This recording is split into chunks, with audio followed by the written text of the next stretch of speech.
Welcome. In this use case demo, we will learn how to build a web survey using the Employee Satisfaction template. As is the case with other Titan products, your web survey license includes a bank of professional templates. Produced by Titan UX experts, templates provide a professional yet flexible design that you can adjust to meet your needs while saving you precious time. You can easily reword the template's text and reorder the slides. Customize elements and match your company's branding. Let's start. Debbie is an HR department manager at JFS Limited. She would like to learn more about employee satisfaction before drafting her yearly work plan. She has prepared a questionnaire and selected the employee satisfaction template as a base. Before starting, Debbie prepared in advance a proofread digital copy of the questionnaire, a folder with logos and images. Then he made sure that the integration with Salesforce is active by installing the Titan Survey package in Salesforce.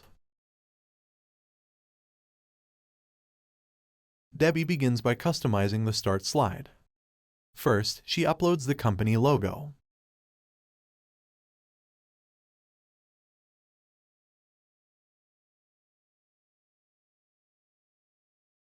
Then adds an image to the start slide.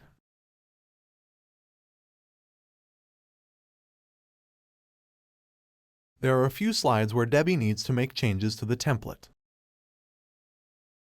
In slide 4, Debbie uses the Advanced Mode Gear option to update the text's appearance. Great, now we can continue to the next slide. For slide 5, Debbie inserts a video that covers employee benefits before answering the question, and positions the video to the top of the slide.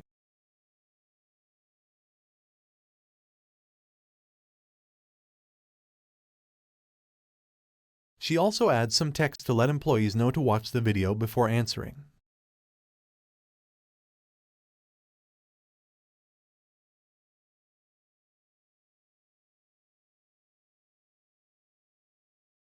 And moves the caption to display above the video. Some changes need to be made to match JFS Limited's needs. Starting with the star rating, Debbie makes changes to the minimum and maximum labels. This question should be made mandatory, which causes an asterisk to appear. Debbie hides this with a simple click of a button. From this point in the survey, Debbie prevents respondents from returning to the previous slide by hiding the back button. She does this by clicking the kebab menu next to the slide and selecting the Hide Back button. If she needs, she can add the button back by using the same menu. Debbie needs to add a CES question slide to the template, which she does with the simple click of a button. She copies and pastes the question text from her document.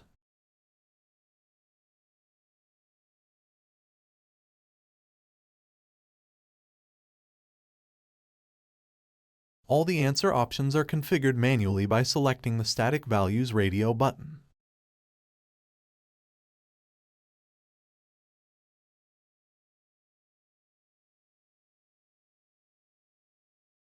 Once she has pasted the items' labels, she enters their values. Using the Interactivity tab, we can make the options display vertically. This layout works well when viewing the survey on mobile devices. For this survey, Debbie needs to insert multiple questions that use the same set of choices. The best way to achieve this is by inserting a matrix question using the Add Slide button. Employees will choose their answers on a scale. Next, she can configure the static question and answer values using the Matrix Settings menu.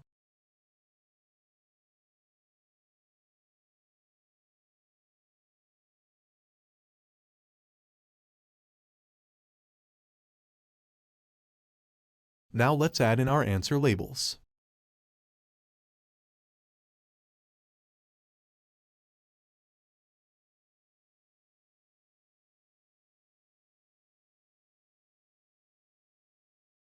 She displays each question separately by enabling card mode found under the interactivity settings. Card mode is also useful when viewing the survey on mobile.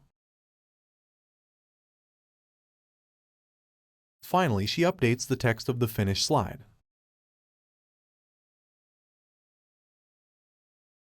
and adds an image.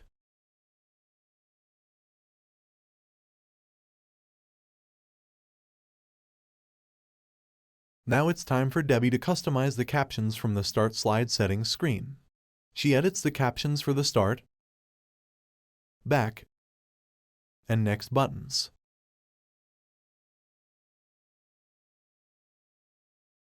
In the next step, Debbie configures the survey navigation. For employees to restart the survey from the beginning, she enables the Start Over button.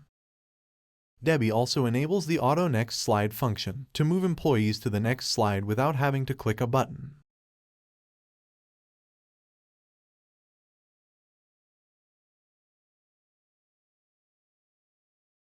Now that the survey is complete, it's time for Debbie to distribute it using the List View option. Publishing a survey from a list view in Salesforce is an easy way to send surveys to a filtered list of respondents.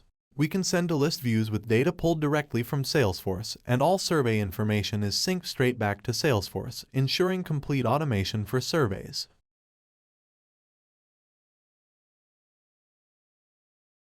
From the drop-down menus, Debbie configures the object in Salesforce.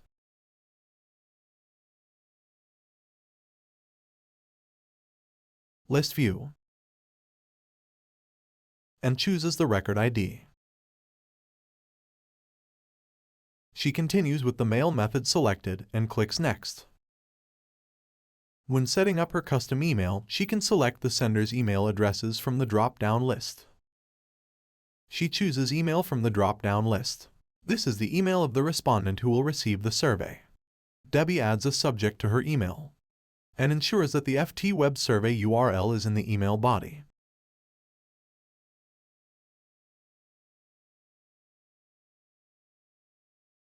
She needs to add in the respondent's email address and a comment before sending the survey. Finally, she can select the Click to Send button and view the responses in Salesforce. You completed the lesson. In this use case demo, we learned how to build a survey using the Employee Satisfaction template.